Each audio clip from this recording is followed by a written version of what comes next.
దేవుడు ఏ విధంగా పనిచేస్తాడు?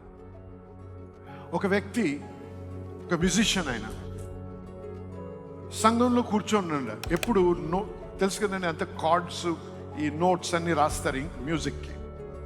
రాస్తూ ఉంటే, పుస్తకాల్లో రాస్తూ ఉంటే అటు ఇటు అవుతూ ఉంటే ఆయనకు ఒక తలంపు వచ్చిందంట. అందరికీ తెలుసు స్టిక్కీ నోట్స్ అంటే తెలుసా? స్టిక్కీ నోట్స్ అంటే చిన్న చిన్న ముక్కలు తీసుకొని గోడకి అతికించుకుంటే, లేకపోతే పేపర్ టేబుల్ మీద అతికించుకుంటారు. ఆయనకి ఏం తలంపించాడంటే దేవుడు, అది రాసుకొని గోడకి అతికించుకునే తలంపించాడు.